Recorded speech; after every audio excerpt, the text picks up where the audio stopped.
Hi, this is Peter Friedrich, and today we're speaking with Naheed Gani about the Kashmir issue. Now, Naheed, I want to welcome you and I want to thank you for offering your time and your willingness to express your opinions and your feelings about what's happening in Kashmir. So you're from Kashmir, Naheed, aren't you? Yes, I am from Kashmir. That's right. I was born in Kashmir, and I did my schooling in Kashmir till the point of the armed resistance that started in Kashmir when I was about 12 to 13. And like I said, that we had a tragedy in the family. A family member of our extended family was shot by the army, and then we were forced to kind of migrate out from Srinagar. And then I did my college and university basically from India and some part of it Middle East. And yeah, so I am Kashmiri by birth, and I'm a proud Kashmiri as such. So, Naheed, you left Kashmir basically to escape the conflict. It sounds like you migrated to escape the conflict. Yes, at that time we didn't have any other choice because we were so terrified. There was a state of terror because imagine your cousin being shot at, and the armed struggle was so severe. And we had something called as we grew up in something like this. There were these operations by the military called as crackdowns, and these crackdowns used to happen when the military would just suddenly barge into your house, and they had these shoot at sight orders, and they would kind of take the men and the boys out of on the streets, and just the boys and the men would be sitting on the street like for whole day, and it would hurt them, and the military would come inside the houses and search around. So obviously it was a time of pure terror. We were very terrified. So yeah, and that's when we decided to migrate from Kashmir. So, having migrated after this conflict, and as this conflict in Kashmir has been ongoing for 30 years and really for 70 years, the issue of conflict in Kashmir is not a new issue, but you now today have chosen to speak out, to raise your voice about what's happening in Kashmir. Why is Yeah. that, and what is prompting you, Naheed, to feel like you should speak out? Yeah, that's a very good question. The thing is, if you look at this Article 370 on its own, you might not really understand it beyond being just a small article which has been removed by the Indian government from the Constitution. But if one looks at it in the whole context of what has happened in Kashmir, then it kind of makes sense. So allow me to just briefly give you a bit of insight into the history of this dispute. Like you said, this is a 70-year-old dispute. This was Kashmir was an unresolved dispute by the British when they left India, right? And at that time, it was said this was an issue to be resolved at a later stage through a referendum where the people of Kashmir would be asked which side they want to, how do they want to decide their future, basically. So this referendum has never happened till today. India has basically managed Kashmir through its stooges, if you can say so, or people who are like-minded, like the Indian government, and they have managed and suppressed the voices of the Kashmiris for 70 years. And Kashmiris have not taken it lying down. There's been an armed revolution in the 90s. There's been a civilian revolution in the 2000s when we saw, and we've seen this conflict has cost 70,000 lives, right? Let that sink in. It's a 70,000 lives have died. And these are just the official figures from Amnesty International. There have also been 8,000 disappearances. There have been mass graves on the mountains of Kashmir. And there are thousands and thousands of orphans which have been created by this dispute. Although we migrated, but we obviously visit and we go every once a year or twice a year back to Kashmir because we have our family there, right? And so we go and we are not like, we are tuned with what's happening there, the political scenario, what's happening there. Now this article, so like I said, India never really kept its promises which it had made to Kashmiris. And Kashmiris didn't make this promise. It was made by the Prime Minister of India, right? And there are 11 UN resolutions on Kashmir. As we speak, there are 11 UN resolutions that there would be a referendum by the people. Now, what India has done gradually in these 17 years, they have muted and diluted this referendums, and they've changed the narrative, and they've kind of muted the voices. They've changed the leaders. They've changed the whole scenario. obviously, and they've brainwashed the public through the media, and so they have suppressed the Kashmiri people for a long time. Now, what this Article 370 is, you can say this is like a final blow into, into the backs of the Kashmiris. This is like everybody is saying it's a betrayal. It truly is a betrayal, because from this point and onwards, what they've done is whatever little autonomy Kashmir had, they've snatched that away from Kashmiris. Right? And now they've said you are an integral, and they've also, what they've done is now it is not even a state. So imagine it was a completely separate country before 70 years before. Then it was a state which had acceded to India on certain conditions, and now suddenly it's a union territory which is completely under the control of India. So this is serious. This is really serious, because from this point onwards, India is nothing but an occupying force. It's occupying the people of Kashmir without their will. And whenever you speak to Kashmiris, they straight away say it's like a situation in Gaza or Palestine. It's the same situation. And if you will see some pictures that come out of Kashmir, believe me, you wouldn't be able to tell whether it's from Kashmir or whether it's from Palestine. So that's why this Article 370 abrogation is serious. It's now or never for us to resolve this Kashmir dispute, because from this point onwards, our future generations are going to beg for even a single drop of water. Naheed, what is happening in Kashmir right now?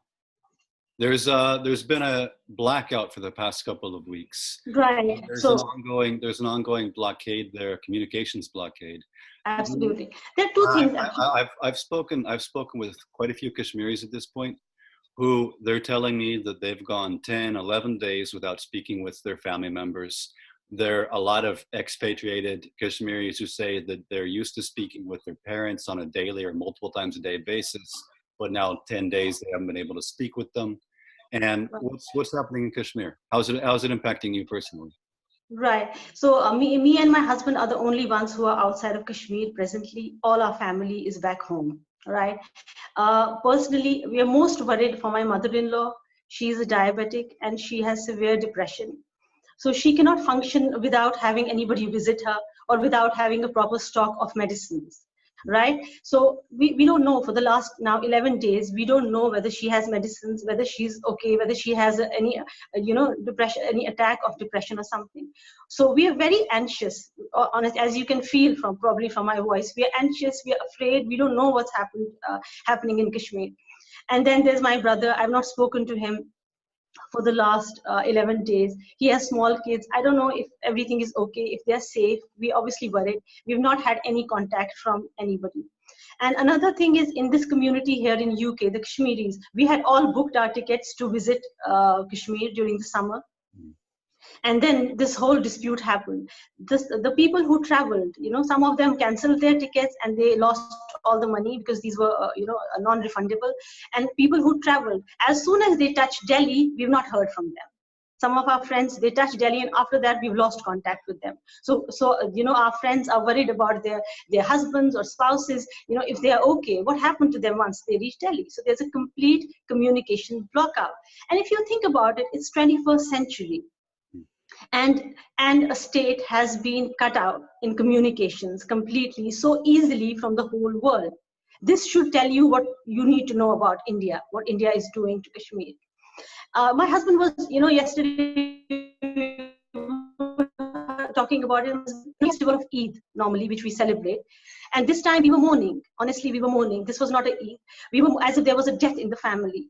This was a scene in my family, because my husband was saying, Kashmiris are very resilient, because as growing up, we have seen all this problem. We have seen shutdowns, we have seen curfew. So we are generally very resilient and we can bear a lot of pain. But this time we are feeling more about the political scene, what has happened on, because the abrogation of 370. My husband was saying, I'm not really so worried about, family. They will somehow cope up, but we are really worried about the future, our future generations. What is going to happen to them? So it's a tragedy. It's a big tragedy, and Eid was somber, to say the least. Now, with the scrapping of Article 370, Article 35A, and then on top of that, the downgrading of Jammu and Kashmir to a union territory, which is subject to direct rule by Delhi. And that actually, the first two issues, the scrapping of the articles, that was on the manifesto of the BJP, but the downgrading of the state to a union territory, that was a little bit more of a surprise, as I understand, because that was not on the manifesto. With this happening, why do you think that this is happening? Because the government, the BJP, has given this rationale that it's being done in order to further development in Jammu and Kashmir, and that it's going to lead to an increase in jobs and an improvement in the economy and all of this. But that's not what I'm hearing from basically every single Kashmiri that I've spoken with. So if that's not the real motive, and I don't know if you think it is or not, but if that's not, then what do you think the real motive might be? Right. Basically, Modi government is a far right, extremist, Hindu majoritarian government. It's pandering to its Hindu majority, nationalists. That's who the base is there. You would call it, I suppose, a religious nationalist government. Absolutely, it's a religious nationalist. Like somebody said on Twitter today, it's a Hindu Taliban. That's what it is. It's a Hindu Taliban. Hindu Taliban. Yes, Hindu Taliban. Okay. Now the thing is, before talking about the Modi government, there are some things that we need to bear in mind about Modi government. This is the Prime Minister who was not allowed to travel to United States, to UK, all of Europe for 10 years. He was not given a visa. Why? Because as a Chief Minister of Gujarat, which is a state of India, he was considered complicit, if not directly involved in the genocide of minorities that were Muslims, right? So that's one thing about Modi. Second thing that we need to bear in mind is, in today's India, mob lynching of minorities, whether it's Dalits or whether it's Muslims, it's a commonplace. Just yesterday, we had a man, his name is Pehlu Khan. He was lynched, and it's all over the cameras, but all the 6 accused in lynching have been set free. They're acquitted by the government. So there is an impression that this government is actually supporting the suppression, lynching, or killing of the minorities, right? That's point number 2. And then also, Modi government, you have to know, is facing severe criticism from its academics, historians, or all the liberals in India who want to kind of have a good democracy, like India has been for most part, apart from how it's been in Kashmir. So, if Modi government kind of, you don't have to be really a genius to figure out that. If you have, little bit of common sense, you can figure out how sincere Modi is towards Kashmir. Because of his history, how it's been, he says one thing and he completely does something else. This exactly happened in Gujarat. If you want, you can read a book of Rana Ayub. She's a journalist and author. She's written a book about Gujarat, and she's documented how how mass murder of Muslims happened under his authority.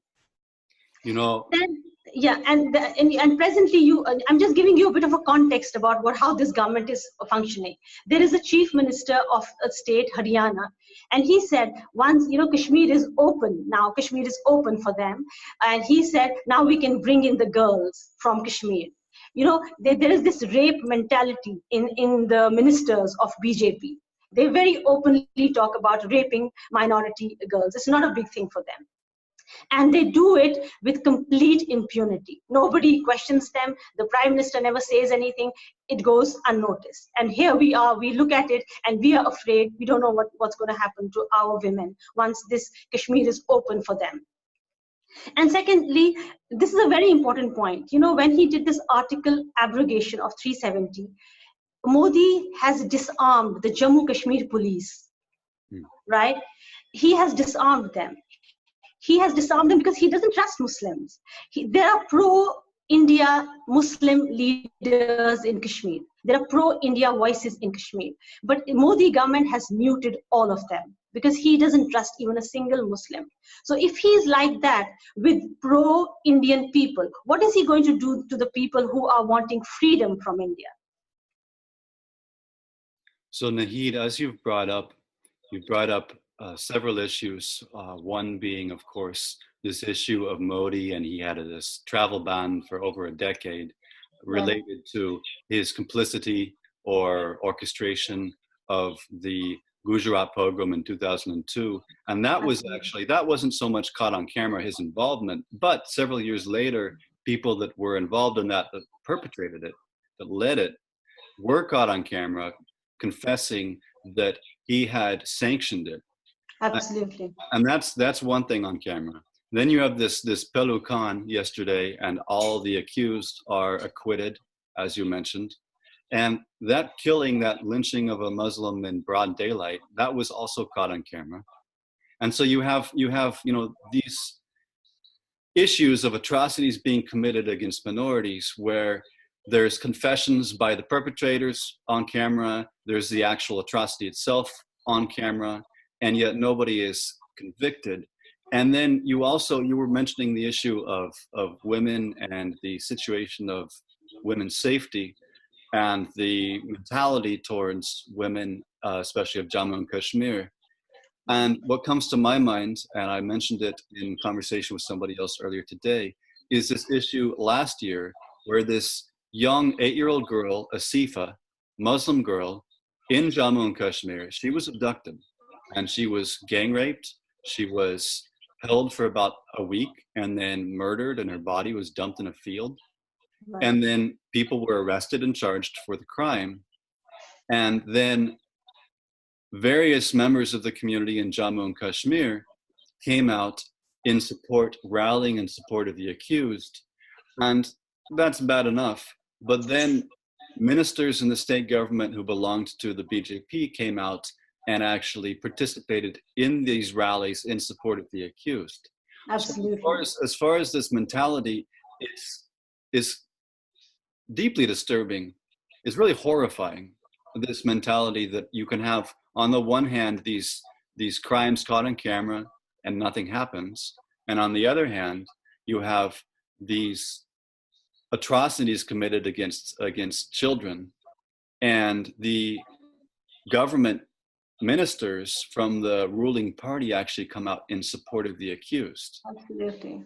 So with this situation, Naheed, I want to ask you, how do you feel about the goals and the agenda of the Modi government in Jammu and Kashmir? Right.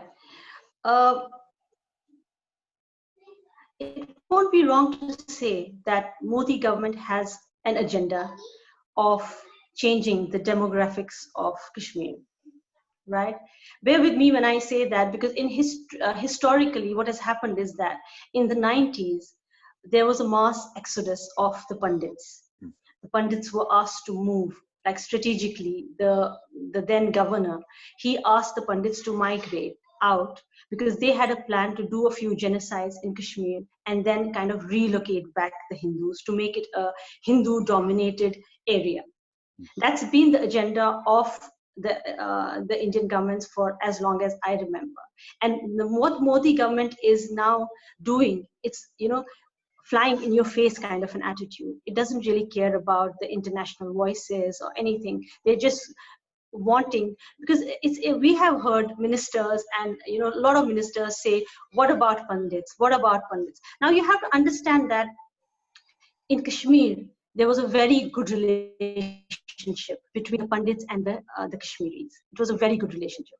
Until, unfortunately, of course, it was a very unfortunate incident when the Pandits, 450 Pandits were killed. That's the documented number.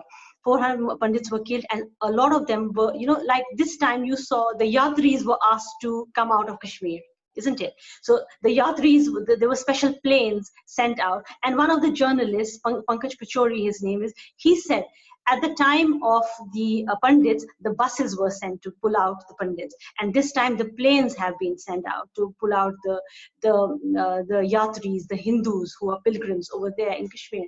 And the thing is, so this tells you what is the intention. So protect the Hindus and leave the Muslims for dying. Right? And this is the agenda of the Modi government. They want to change the demographics. So when they say it's open, Kashmir is now open, what is it open for? It's open for Israel kind of settlements, right? It's open for those kind of settlements where they're going to bring people from outside And it's already happening. I mean, it's not like it's any secret. The biggest business house in India, Mukesh Ambani, he's already said we are promising a lot of money which will go towards the building up of whatever infrastructure in Kashmir. The thing is, Kashmir is not an infrastructure problem. We don't have, poverty like you see in the rest of India. We don't have it in Kashmir. In Kashmir, everybody owns a house. We didn't have to migrate. I didn't have to live in another country. I'm very rich if look at my resources back in Kashmir. The problem is we've all been migrated because of this political situation. Now, coming back to your question, what is Modi government planning to do? Like I said, it's a Taliban Hindu extremist government. It's planning a genocide of Kashmiris. And what is shocking is the world is, just watching till this happens.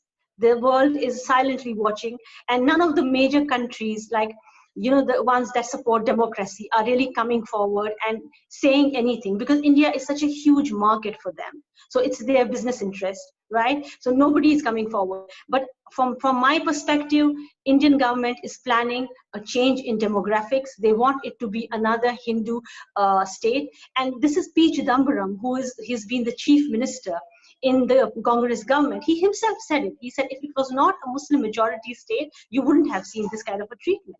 So what does that tell you? It's because they are Muslims, there's going to be genocide, more people are going to die, Kashmiris are going to throw their life again towards this struggle, because they don't have a choice. What else can they do? What else can they do? When they peacefully come out to protest, they are shot at by the pellet guns. When the writers come together to talk about something, the media blackout happens. When anybody writes a book about it, it's not published. When anybody shares a video on it, it goes into a blackout. So we don't have any way to express ourselves. We are frustrated. This is brutalization of people, and it's been going on for 70 odd years now. It's not funny anymore. It really has to stop. Well, we just saw yesterday, I believe it was, Jean Dries and a team of other people who had gone to do on-the-ground reporting in Kashmir and returned with pictures and with video footage that they had turned into a short documentary.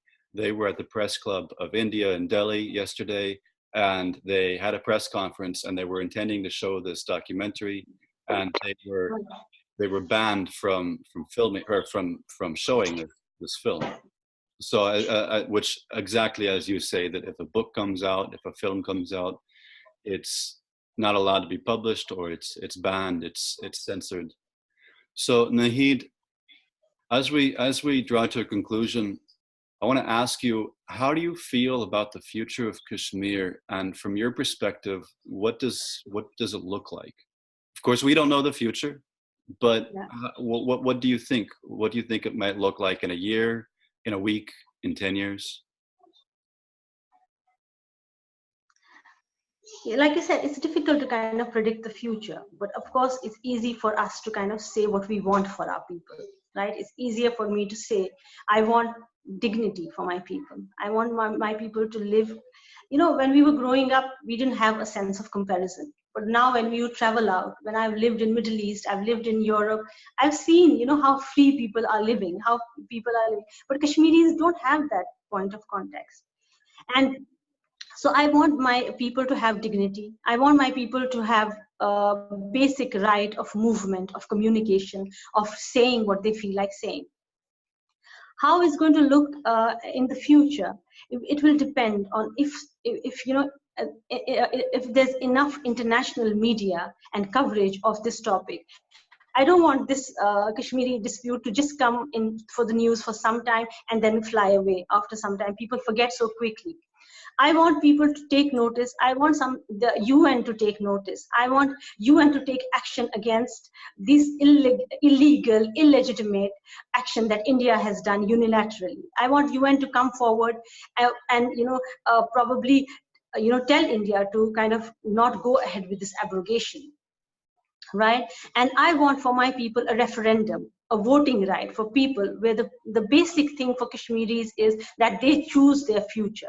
And if Kashmiris want to choose with India, like India says Ladakh and Jammu want to be with India, that's fine, but at least give them that voting right, give them that dignity that they have chosen their future, right? And I wouldn't be surprised, if I can add that, if there is a situation, war-like situation around that region. That would only happen because what we have heard from Amit Shah, who is a senior member of the BJP in the parliament, he has said, we are going to go into Pakistan occupied territory of Kashmir. Yeah, he said that in the parliament. So it's not, I mean, ruled out that they would kind of go, because India is so arrogant at the moment, because it has such a huge support of all the international community. So maybe India would take a step. I won't be surprised if India takes a step against the, to enter into charter into the territories of Pakistani occupied Kashmir.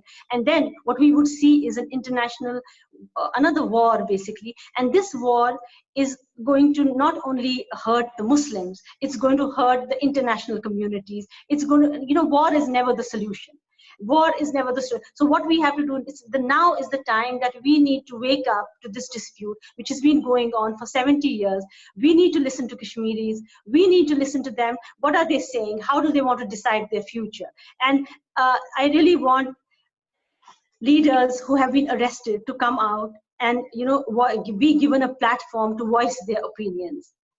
That's what I want for my Kashmir. Stop killing Kashmiris. It's not right. 70,000 people have already died in this dispute, and there are so many orphans, so many widows. There've been so many rapes, and it's not a good situation. And international community has to be aware that how long are Kashmiris going to suffer? It's enough is enough. Enough is enough, really. So, as you mentioned, this potential risk for war, in the eventuality, God forbid, that there is some war, certainly Kashmiris and Kashmir would be caught in the middle of it. But as you alluded to, it's a greater threat to the world than just that, because any war like this, of course, with these nuclear armed powers, could be globally catastrophic and could put much of the rest of that region, if not the world, at risk and draw them in. So we certainly hope that is avoided at all costs, and look forward to a bright future for Kashmir and for this entire region. Now, Naheed, my final question for you is, as people around the world and in India are discussing the issue of Kashmir, do you feel that in the past, or in the present especially, that the voices of Kashmiris have been given a proper place at the table in deciding what should happen with Kashmir? No, I don't think so. Historically, you will see they've never been called to the table to discuss their future. Sometimes India has taken unilaterally actions by calling it's an integral part of India. Sometimes Pakistan has kind of sent its own, militants, trained militants into Kashmir to fight for their cause. So Kashmiris have never really got an international platform to voice their opinion. And as I speak, although I can say that majority of the people want an independent state. Yeah, there are voices which support Pakistan, there are voices which support India, but the majority of Kashmiris want an independent state like it was before accession to India. Right? Now this we will only know once the referendum takes place. Right? You and me can give opinions, but they are only opinions, right? Unless a referendum happens, unless the voices of Kashmiris are heard as to how they want to choose their people. It's not about Pakistan. It's not about any religion. It's not about India. It is a dispute of an integrity of people. People have been pushed to their limit. They have been denied their dignity. So this is about the people of Kashmir. And I really urge the UN, to kind of come forward and bring Kashmiris to the platform, so that we can give them a chance to vote, we can give them a chance to decide their future, basically, like everyone around the world enjoys this right of choosing for themselves. Why not Kashmiris? Well, Naheed, I deeply appreciate your time and your expression of what's on your heart and what's in your mind. I want to thank you, and I hope that you get back in touch with your family very soon, and look forward to a swift end to this blockade of Kashmir. Thank you so much for letting us voice our opinion. We are really voiceless. We don't. Nobody is listening to us. The surprisingly, the Indian media, we have basically, there is a double-edged sword. I just want to leave it at that. Basically, there is one is the military dictatorship that is kind of thrown on us, the military power that's there, and then there is another, the narrative, where they change the script, and on the Indian media they say that Kashmiris are happy, all is good, and everything is fine. They don't give us a voice on Indian media. It's so the platforms like yours, where we can come and we can share our thoughts, are really, really very useful. So I thank you again from the bottom of my heart. Really, thank you so much.